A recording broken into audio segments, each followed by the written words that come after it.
We heard there was going to be some fascists around here, but I can't see any so far. It's really heartening to see everybody come out like this.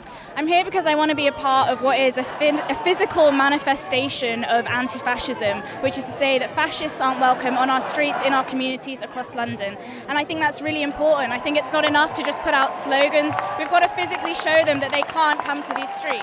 As a teacher that works with so many wonderful young people, that movement of angst and anger that is representing some young people is not the majority of young people.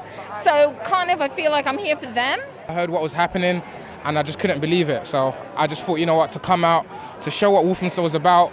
Walthamstow is a very welcoming place, a place full of love, multicultural. You look around, there's all sorts of colours, different ages, different backgrounds, different languages, different religions, and we're welcoming to everyone. We don't hold hate in our hearts to anyone, and everyone's welcome. It's a very united community. I remember my stepdad from Jamaica come here on the boat in the 40s. These arrogant people need to realise they're chatting rubbish. It was the Jamaicans, Africans, Indians that stood up, fought in World War II for this country. Also, England begged them to come and help build up this country. We're from Waltham Forest of Free Palestine, and obviously, I'm born and raised in Waltham Forest, but in particular thinking about international solidarity and how fascism is imperialism brought inwards. So I know us and our group of people have been on the streets, not just for our local migrants and our local Muslim community, but also thinking about the people in Gaza at the moment who are also on the streets fighting for autonomy and safety. And what do you think of everything that's been going on in recent weeks? How does this make you feel? Does it surprise you? Does it not surprise you? Well, it makes me very sad, actually. That fascism, that the same thing with the MAGA movement in America, that idea that you can blame a particular group for the deep troubles that exist through ignorance and a lack of education, a lack of funding, and the way communities have been separated. It does make me very sad, and it makes me pity people who feel all that anger, that's their response. We've kind of vacillated between sadness, fear, but also anger.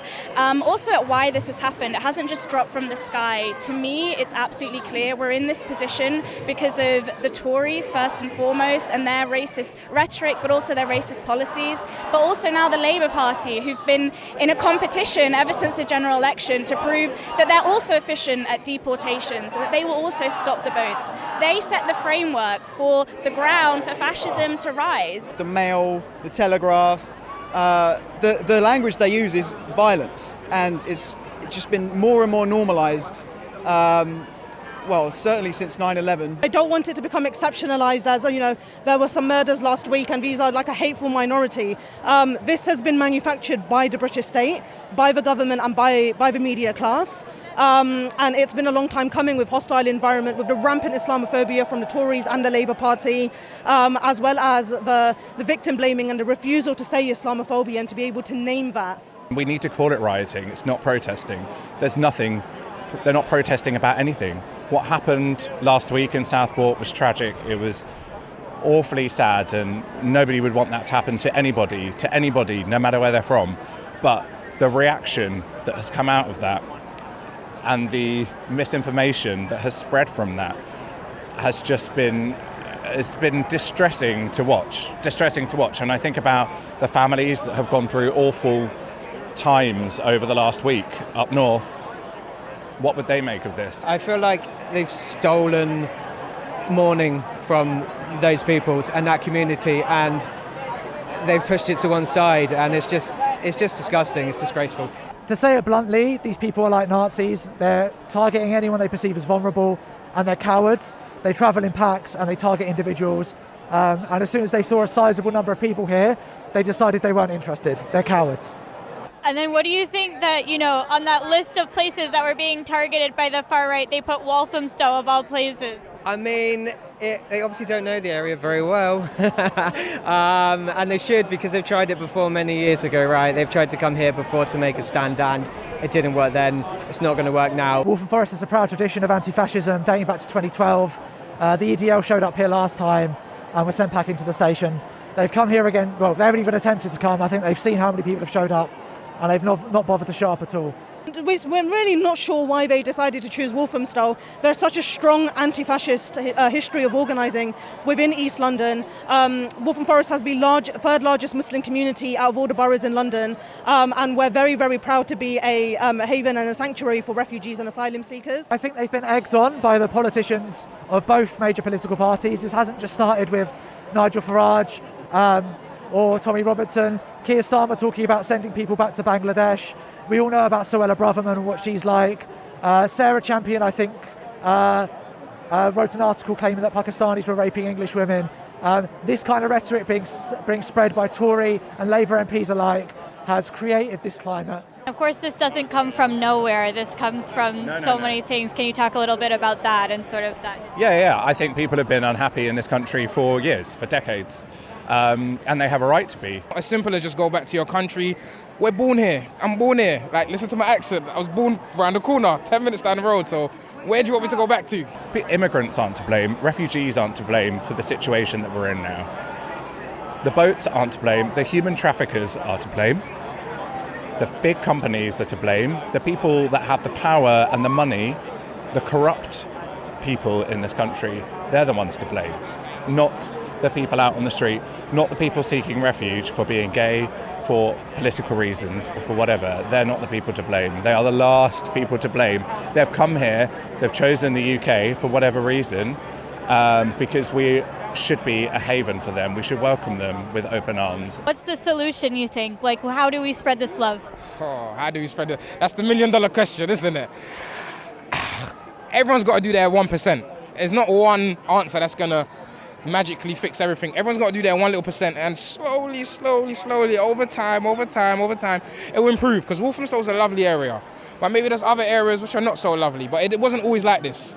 So everyone's got to do their little part, their little 1%, spread the love, everyone together, no division, unity, and hopefully everyone can be like Walthamstow. When you're in the front of the classroom and you have different voices, and some of the voices don't all agree with each other, it's important to teach listening over talking. So it does start in schools, teaching listening, and the idea of, I might not agree with you, but I'm here to listen to what you have to say. But people need to feel like they're part of a community, and they have to feel like that stuff is being done for them and not for greed or not for profit. Like rent controls, everything, it just needs to be managed, and the distribution of wealth needs to be rebalanced. And then what do you think the long-term solution is to ending fascism, to, organizing better on the left to not have this anymore? So, fascism always breeds when there's economic stratification.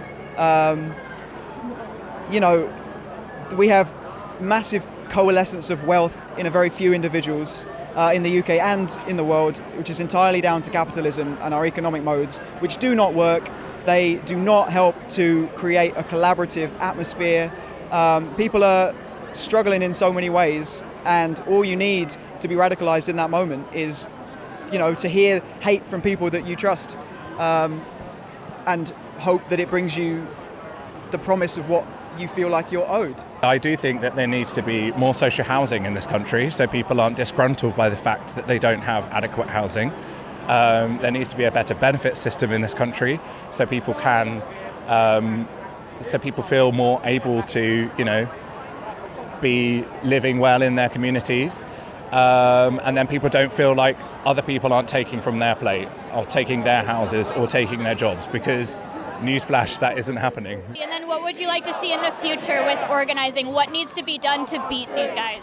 Well, ultimately, what I'm fighting for, and what I'm sure a lot of people here are fighting for, is a real solution to what breeds fascism in the first place, which is a crisis system based on inequality, based on an artificial scarcity, where there is actually enough housing if we want it, there is enough healthcare, there are enough jobs. The problem is the way capitalism operates, right? And so what I'm fighting for is uniting the working class along all lines, because that force, that power, can, one, smash fascism, but also build a whole different kind of society. Socialism, essentially, is the answer to fascism.